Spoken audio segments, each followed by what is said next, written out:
1894. Photo of a smiling boy. Found archaeologist discovers a chilling forgotten secret. The November wind rattled the windows of the Vermont Historical Society as curator Rachel Morris carefully unwrapped a package that had arrived that morning. The donor, an elderly man named George, sat across from her, his weathered hands folded in his lap. "This photograph belonged to my great-grandmother," George said quietly. "She kept it in a locked drawer her entire life. Never displayed it, never talked about it much. When she died in 1967, my mother inherited it and did the same thing. Kept it hidden away. Now I'm the last one left, and I thought maybe it belonged somewhere people could understand it." Rachel lifted the photograph from its protective wrapping. The image, mounted on thick cardboard typical of 1890s studio work, showed a family of 5 posed in formal Victorian style. The preservation was remarkable, the sepia tones still rich, the details sharp and clear. "It's dated 1894 on the back," George continued. "That's the Whitmore family, Nathaniel and Catherine Whitmore, my great-great-grandparents, with their 3 children. The girls are Anne and Elizabeth, and that's Samuel, the boy." Rachel studied the photograph carefully. The father sat rigid and stern, typical of the era. The mother wore an elaborate black dress, her expression carrying a weight that went beyond Victorian stoicism. There was genuine sorrow in her eyes. The 2 girls stood behind their parents, solemn and proper, but it was the boy who immediately drew Rachel's attention. Samuel sat in the front center, perhaps 7 years old, wearing a child's sailor suit. While everyone else maintained serious, unmoving expressions required by long exposure times, Samuel was smiling. Not just a slight upturn of lips, but a broad, almost gleeful smile that seemed completely out of place. "That's unusual," Rachel said, leaning closer. Smiling in photographs from this era was extremely rare. The exposure times were so long, sometimes 30 seconds or more, that people had to remain perfectly still. Children especially struggled, but Samuel here looks almost joyful. George's expression grew troubled. "My great-grandmother told my mother something about that photograph. She said it was the saddest picture ever taken, even though the boy was smiling. My mother never explained what that meant, but she always seemed uneasy when she looked at it." Rachel examined the image more closely with her magnifying glass. Something about Samuel's posture seemed odd. He sat perfectly still, too still, with an unnatural rigidity to his small frame. His hands rested on his lap in a position that seemed carefully arranged rather than naturally settled. "I'd like to have our conservation team digitize this," Rachel said. "High-resolution scanning can reveal details invisible to the naked eye." George nodded slowly. "That's what I'm hoping for. My family has carried something heavy about this picture for generations. Maybe it's time someone figured out what it was." Rachel carefully logged the photograph, unaware that within days, high-resolution analysis would reveal a secret so disturbing it would uncover a forgotten tragedy that had claimed dozens of young lives. Maya Patel, the museum's photography conservator, prepared the Whitmore family portrait for high-resolution scanning. The museum's new equipment could capture images at 3600 dpi, resolution that revealed microscopic details completely invisible in original prints. "Victorian family portrait 1894, she said to her assistant Tom, placing the photograph on the scanner bed. Curator noted something unusual about the boy's expression. "Let's see what we find." The scanner's light moved slowly across the image. Minutes later, a massive digital file appeared on Maya's monitor, millions of pixels preserving every detail. "The clarity is incredible," Tom said, leaning over her shoulder. "You can see individual threads in the mother's lace collar." Maya began systematic examination, zooming into various sections. The father's stern face, the mother's elaborate dress, the girl's careful positioning, all typical of Victorian studio photography. Then she zoomed into Samuel's face. She stopped. "Tom, look at his eyes." The boy's smile was even more pronounced under magnification, but something was wrong. His eyes had an unusual shine, too uniform, too perfect. Maya had examined hundreds of Victorian photographs, and she knew how light reflected in living eyes. This was different. "That looks like paint," Tom said slowly, "or some kind of applied shine." Maya zoomed in further. The irises showed a glossy quality inconsistent with natural eye moisture. Small brush strokes were visible at extreme magnification. Someone had painted onto the photograph to create the illusion of bright, lively eyes. "Why would a photographer paint over the eyes?" Tom asked. "Let me check something else," Maya said, moving to Samuel's hands. Under high magnification, the skin tone appeared slightly different from his face, paler, with an almost waxy quality. The fingers were positioned with absolute precision, not a millimeter of movement blur despite the long exposure time required. She zoomed to his posture. Behind Samuel, partially obscured by careful composition, she noticed something. A metal rod, painted to match the studio backdrop, extended from floor to just behind the boy's back. "That's a posing stand," Maya said, her voice uncertain. "Photographers use them to help subjects stay still during long exposures, but this seems excessive, like it's not just supporting him, it's holding him upright." Tom pulled up reference images on his laptop. Posing stands were common, but they were usually discreet, and people could still shift slightly. Samuel hasn't moved at all. There's no blur anywhere on his body, while the girls show tiny amounts of motion blur in their hair and dress edges. Maya sat back, an uncomfortable realization forming. She'd read about Victorian photography practices in her conservation training. She'd seen examples in textbooks, heard lectures about the cultural context. "I need to call Dr. Harrison," she said quietly, referring to the museum's Victorian culture specialist. "I think this might be a memorial photograph." "Memorial?" Tom asked. Maya zoomed back to Samuel's smiling face, to those painted eyes that sparkled with artificial life. "Postmortem photography," she said softly. "Victorians photographed their dead, especially children, posed to look alive. Samuel isn't smiling, Tom. Samuel is dead. That smile is rigidity positioned by the photographer. Those bright eyes are painted on. That stand is holding up his body." Dr. Elizabeth Harrison arrived at the museum within an hour of Maya's call. As the leading expert on Victorian mourning practices in New England, she'd studied hundreds of postmortem photographs, but she still approached each case with careful analysis. "Show me what you found," she said, settling before Maya's monitor. Maya walked her through the evidence: the painted eyes, the unusual posing stand, the perfect stillness, the skin tone variations, the family's positioning that maintained subtle distance from the boy. Dr. Harrison examined each detail methodically. She zoomed into Samuel's collar, studying how it sat against his neck. She analyzed the way light fell across his face. She compared the shadows on his body to those on his living sisters. "You're correct," she finally said. "This is absolutely a post-mortem portrait, and it's a particularly elaborate one. Look here," she pointed to Samuel's cheeks.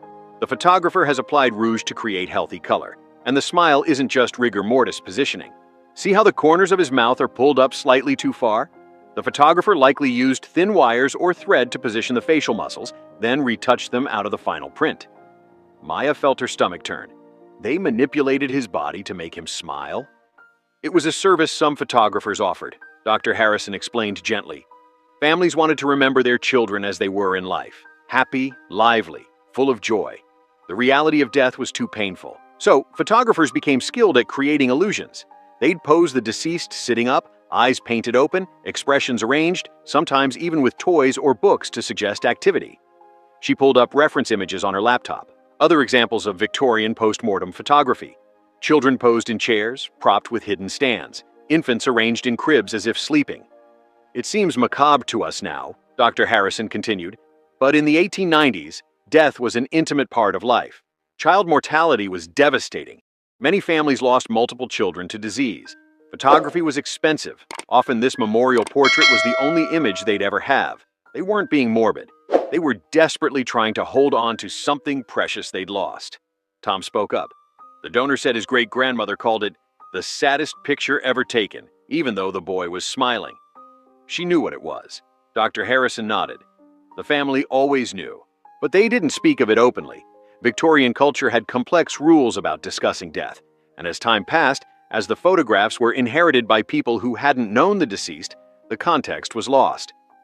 Maya zoomed back to Catherine Whitmore's face, the mother holding herself together for the photograph, her grief barely contained. "What would cause a family to do this?" Maya asked. "Love," Dr. Harrison said simply. "Unbearable love and unbearable loss. We need to find out what happened to Samuel Whitmore. The date is 1894. We can search death records, newspaper archives, church registries." She made notes in her tablet. "Vermont in 1894. Winter, based on the heavy clothing. I'll start with causes of child mortality common that year. Diphtheria, scarlet fever, typhoid. These epidemics swept through communities regularly." As the meeting concluded, Maya noticed something else. In the photograph's background, barely visible, was part of a window. Through it, she could make out snow. "Deep winter," she said. Dr. Harrison leaned closer. "Winter 1894 in Vermont. I need to search what happened that winter. I have a feeling Samuel wasn't the only child who died." Dr. Harrison spent 3 days in Vermont's state archives, searching through newspapers, death certificates, and town records from 1894. What she found was worse than she'd anticipated. She returned to the museum with copies of documents that painted a devastating picture. Rachel, Maya, and Tom gathered in the conference room as she spread out her findings. "I found Samuel Whitmore's death certificate," Dr. Harrison began, displaying the faded document. "Samuel Robert Whitmore, age 7 years and 4 months, died February 3, 1894. Cause of death, diphtheria."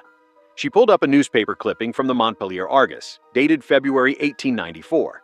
The headline read, "Diphtheria epidemic ravages local communities. Dozens of children afflicted." Vermont experienced one of its worst diphtheria outbreaks in the winter of 1893-1894, Dr. Harrison explained. The disease spread rapidly through rural communities. It primarily affected children under 10. She displayed a list compiled from death records. In Burlington and surrounding towns between December 1893 and March 1894, there were 47 recorded deaths from diphtheria. 39 of them were children. Samuel Whitmore was one of many. Rachel read through the list of names, ages, dates. Some families lost multiple children. The Patterson family lost 3 daughters in 2 weeks. Diphtheria is a bacterial infection that causes severe throat swelling, Dr. Harrison continued. Before antitoxin treatment was developed in the late 1890s, it had a mortality rate of 40 to 50% in children. It spread quickly in winter when people gathered indoors. Maya pulled up another newspaper clipping. Listen to this. From February 10, 1894. "The sorrowful procession of small coffins continues. Scarcely a family in our township has been spared from this cruel affliction. The cemetery receives new occupants daily, most of them children who will never see spring." The Whitmore photograph was taken approximately 1 week after Samuel's death, Dr. Harrison said. "I found the photographer's business records, a studio in Burlington run by a man named Albert Finch. His ledger from February 1894 shows 15 memorial portrait commissions in a single month, compared to his usual 2 or 3 per year." Tom looked disturbed. 15 families came to have their dead children photographed? 15 families who could afford it, Dr. Harrison corrected. Many more couldn't. Photography was expensive. A memorial portrait cost about $5, which was a week's wages for a working man. She displayed Albert Finch's advertisement from the local newspaper. "Memorial portraiture. Sensitive, dignified remembrance of your departed loved ones. Children posed with particular care and artistry. Discretion assured." Dr. Harrison pulled up another document, a letter from Catherine Whitmore to her sister, dated February 15, 1894. She read aloud, "Dearest Margaret, we had the photograph taken last week. Mr. Finch was very kind. He said he could make Samuel look as he did in life, before the sickness took hold. I couldn't bear to have the last image be of him gray and struggling for breath. I wanted to remember my boy smiling. Mr. Finch painted his eyes open and arranged his face into that smile he used to give me every morning. It broke my heart and mended it at once." The room fell silent. Maya wiped her eyes. She wasn't trying to deny death. She was trying to hold on to life, onto the memory of who he was. Dr. Harrison had obtained permission to examine Albert Finch's complete business records, preserved by his descendants. The leather-bound ledgers revealed a man who'd found an unexpected specialty during Vermont's darkest winter. Finch started as a conventional portrait photographer in 1887, Dr. Harrison explained, displaying pages from the ledgers. Standard family portraits, wedding photographs. Then look at what happens in late 1893. The ledger entries shifted. November 1893, memorial portrait, infant daughter of Mr. and Mrs. Thomas Riley, special posing required. December 1893, memorial portrait, young son of the Crawford family, extra care with positioning and facial arrangement. By February 1894, during the peak of the diphtheria epidemic, it's almost exclusively memorial work, Rachel noted. Dr. Harrison had also found Finch's personal journal, where he recorded technical notes and occasionally his thoughts. She read an entry from February 5, 1894. "Today photographed the Whitmore boy, Samuel, aged 7, third child this week. The mother requested he appear as in life, smiling, eyes bright. I have developed techniques for this work that I never imagined I would need. The mechanical aspects are straightforward. The posing stand to maintain position, wires for facial arrangement, paint for the eyes and cheeks. But the emotional weight is considerable. I watch these parents holding themselves together, desperate for one image that captures who their child was rather than what death made them." Mrs. Whitmore wept before the session, then composed herself with remarkable strength. She positioned her daughters carefully, maintaining distance as I'd instructed. Mr. Whitmore's hand shook when he placed it on his wife's shoulder. I worked quickly but carefully. The boy's smile was difficult to achieve naturally. Rigor was not cooperative. I used thin surgical thread at the corners of his mouth, which I later retouched from the negative. The eyes I painted with my finest brush, cornflower blue, which his mother specified exactly. When I showed them the final result, Mrs. Whitmore touched the image and whispered, "That's my Samuel. That is why I do this work. Not for the fee, though I need income like any man, but because I can give these devastated families something precious, a memory untainted by the horror of their child's final days." Tom looked at the journal entry. He saw himself as providing a service, a kindness. Many post-mortem photographers did, Dr. Harrison said. They understood they were preserving the last opportunity for remembrance. Finch's journal shows he took the work seriously, developed specialized techniques, and genuinely cared about the families he served. She displayed another entry from March 1894. The epidemic appears to be subsiding. 14 memorial portraits this month. I have seen more grief in these weeks than in all my previous years combined. Each small body I position, each face I arrange into peaceful repose or gentle smile, represents a family's world destroyed. I have refined my methods. The standing brace I now construct specially for children, better balance, less visible in photographs. I've sourced better paints for the eyes. I've learned which poses appear most natural, which angles hide the truth most effectively. Some might call this work macabre. I call it necessary. These families need this. In 50 years, when they or their descendants look at these photographs, they won't remember the mechanics of how they were created. They'll see their loved ones as they wish to remember them. Maya pulled up the Whitmore photograph, looking at it with new understanding. Every detail we found disturbing. The painted eyes, the positioning wires, the support stand. Those were Finch's tools for creating comfort. Dr. Harrison nodded.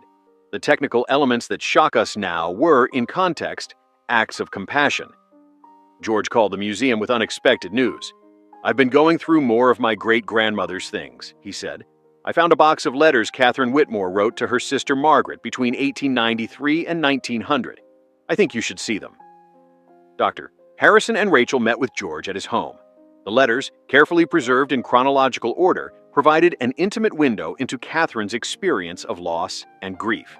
The earliest letters, from 1893, showed a happy mother describing her children's daily activities. "Samuel lost his first tooth today and was so proud," Catherine wrote in October 1893. "He carried it around showing everyone. He is such a bright, joyful child, always laughing, always asking questions about how things work." Then the tone shifted. A letter from January 1894. "Margaret, I must tell you terrible news. The diphtheria has come to our town. 3 children on our street are ill. I am keeping our children inside as much as possible, but Samuel fusses terribly about missing school. I pray this sickness passes us by." A week later, Samuel has fallen ill. It began with a sore throat and fever. Now the terrible membrane is forming. The doctor says we must keep him isolated and comfortable, but there is little else to be done. I sit with him day and night. He asks me why his throat hurts so badly. What can I tell him? He is 7 years old and frightened, and I am powerless to help. Dr. Harrison read the next letter, dated February 5th, 1894, 2 days after Samuel's death. "He is gone, Margaret. My beautiful boy is gone. The end came quickly once the membrane fully blocked his airway. He struggled so hard to breathe. I held him and told him I loved him over and over. His last words were, 'Mama, make it stop hurting.' But I couldn't. I failed him. The house feels wrong without Samuel's laughter. I cannot bear to enter his room and see his toys waiting for a child who will never return." 2 weeks later, "We had the photograph taken. I know some would judge this choice, but I needed it desperately. I had no photograph of Samuel from when he lived. We had planned to have family portraits made this spring, but now it's too late." Mr. Finch was extraordinarily kind. He explained that he could position Samuel to appear as he did in life. I showed him a drawing Samuel had made of himself. He always drew himself smiling.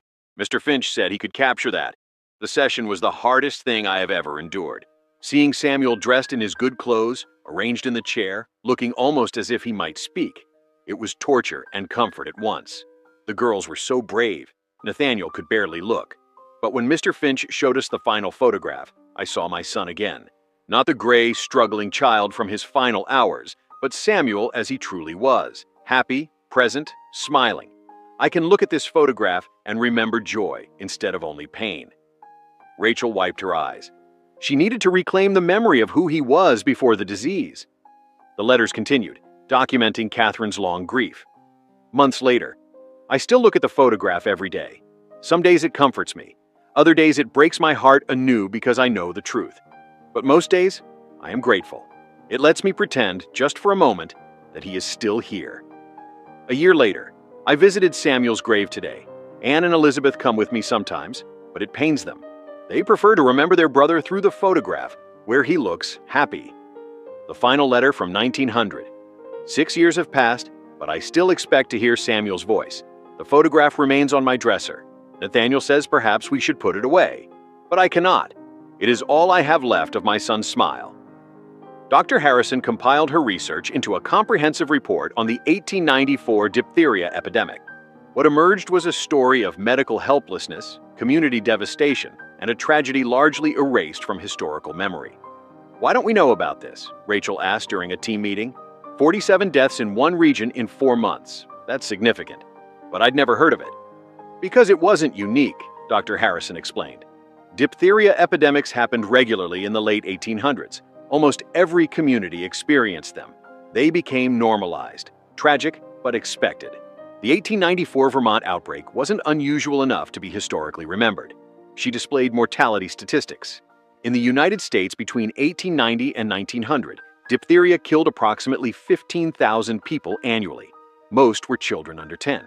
It was one of the leading causes of childhood death, along with scarlet fever, typhoid, and whooping cough. Tom pulled up medical history. The diphtheria antitoxin was developed in the 1890s, but wasn't widely available until the early 1900s. Samuel Whitmore died in February 1894, just months before the treatment that could have saved him became available. "That's the cruel irony," Dr. Harrison said. "These families were on the cusp of medical advancement. Within a decade, diphtheria went from a death sentence to a treatable disease. But Samuel and the other children who died in 1894 were just slightly too early." Maya had researched memorial photography practices in the context of these epidemics. Postmortem photography peaked in the 1880s and 1890s, exactly when childhood mortality was highest. As medical advances reduced child deaths in the early 1900s, the practice declined. By the 1920s, it was rare.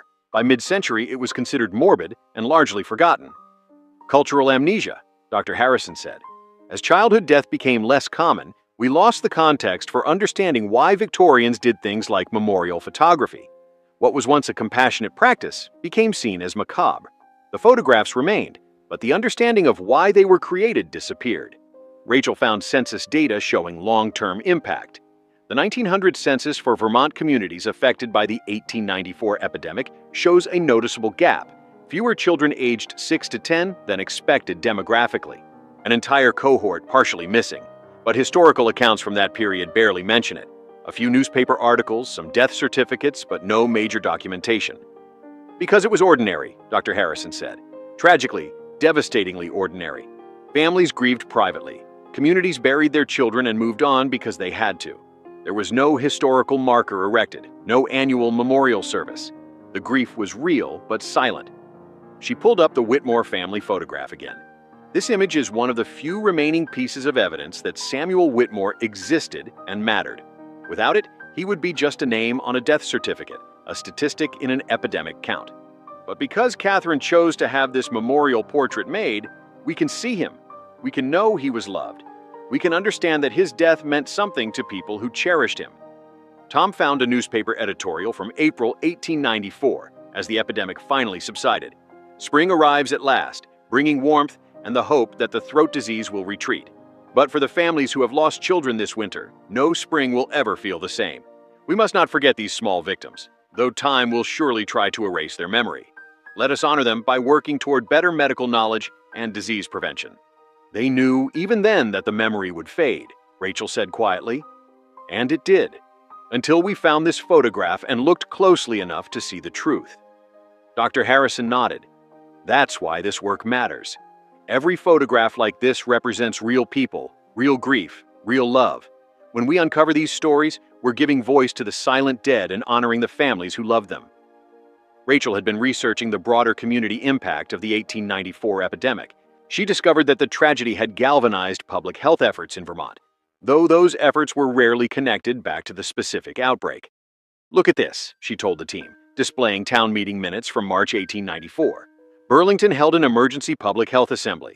They discussed quarantine measures, sanitation improvements, and the need for better medical facilities. The minutes recorded heated debate. One citizen argued, "We cannot continue losing our children to diseases we barely understand. The current medical infrastructure is inadequate. We need a dedicated children's ward, trained nurses, and funding for the latest treatments." Another responded, "The cost would be enormous. Our town budget cannot support such expenditure, particularly when many families are already financially devastated by funeral expenses and lost labor." Dr. Harrison found follow-up records. Despite budget concerns, they did act.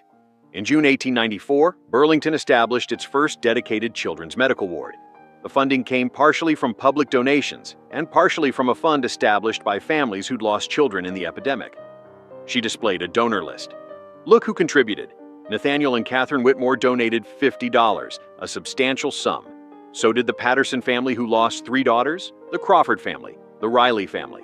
The people who'd suffered most directly were funding the solution." Tom found newspaper coverage of the ward's opening in September 1894. The article specifically mentions it's dedicated to preventing future tragedies like the winter's diphtheria outbreak. They don't list the children who died, but they acknowledge that too many small coffins motivated the project. Maya discovered that Albert Finch, the photographer, had also contributed. He donated all his fees from memorial portraits taken during February and March 1894, 15 portraits at $5 each, $75 to the Children's Medical Ward Fund. He wrote in his journal, "Money earned from grief should be returned to prevention of grief." Rachel found records showing that Vermont's response to the 1894 epidemic influenced broader public health policy. The state legislature passed new sanitation laws in 1895, partly in response to petitions from affected communities. They also allocated funds for disease education and required reporting of contagious illnesses. "So, the deaths weren't entirely in vain," Dr. Harrison said. "The community channeled their grief into action. Within a decade, diphtheria mortality rates in Vermont dropped significantly, partly due to the antitoxin becoming available, but also due to better hygiene, earlier detection, and improved medical care." Tom pulled up mortality statistics. By 1905, diphtheria deaths in Vermont had decreased by 70% compared to 1894. The children's ward that opened in Burlington became a model for other communities. Medical training improved, public awareness increased. The children who died, including Samuel, became catalysts for change, Rachel said, not because anyone intended them to be, but because their families refused to let their deaths be meaningless. Dr. Harrison found one more document, a dedication plaque from the original children's ward, photographed before the building was demolished in 1952. The plaque read, "Dedicated to the children of Vermont lost to disease, and to the hope that through knowledge and care, fewer families will suffer such loss. Established 1894. No names listed, Maya noted, just the children lost to disease. Samuel Whitmore and the 38 other children who died that winter are remembered collectively, anonymously. Until now, Dr. Harrison said, looking at the photograph. Now we know at least one of their names. We know his face, his smile, his story. That matters." 3 months after the exhibition opened, George returned to the museum with his extended family, children, grandchildren, cousins descended from the Whitmore line. Rachel, Dr. Harrison, and Maya met with them privately before the museum opened to the public. "We wanted to thank you," George said. "For decades, our family has carried this photograph as a shameful secret. Something hidden, something we didn't talk about. My great-grandmother's last words to my mother were, 'Don't let anyone see the sad photograph.' She thought it would disturb people, that we'd be judged for having it." His daughter, a woman in her 40s named Jennifer, spoke up. "But now we understand it differently. It's not shameful. It's beautiful in its way.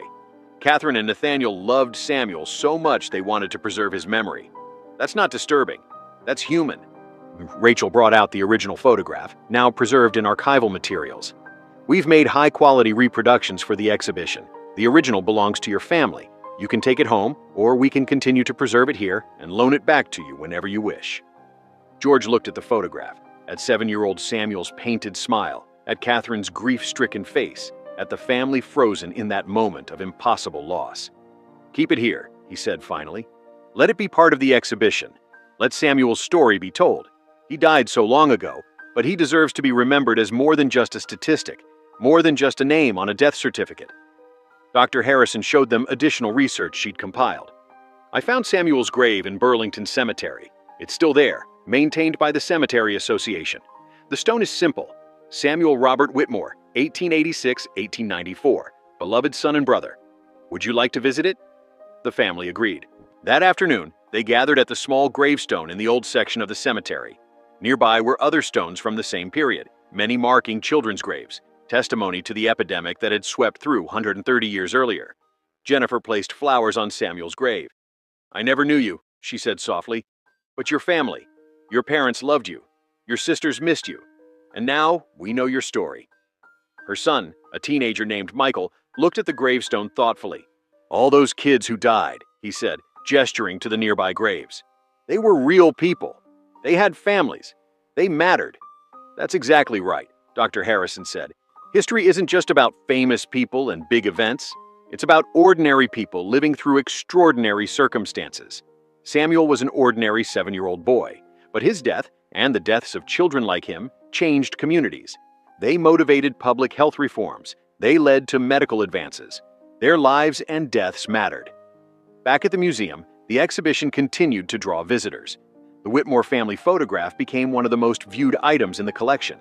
People stood before it for long moments, reading Catherine's letters, learning about the epidemic, understanding the context.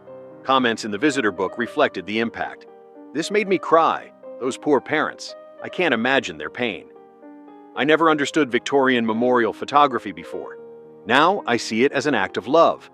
My daughter died last year. I understand why Catherine needed this photograph. Sometimes you need to remember them as they were, not as they were at the end. History feels real when you see faces and read actual letters. Samuel Whitmore was a real child who really died, and his family really grieved. That matters." Dr.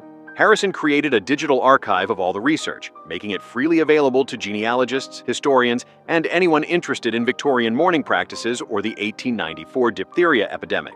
Schools began requesting educational visits focused on public health history. 1 year after the investigation began, Vermont's Department of Health contacted the museum about creating a memorial to the 1894 epidemic victims. They proposed a small monument in Burlington Central Park, listing the names of the 39 children who had died. Samuel Robert Whitmore would be the first name on the list. At the dedication ceremony, George spoke on behalf of his family.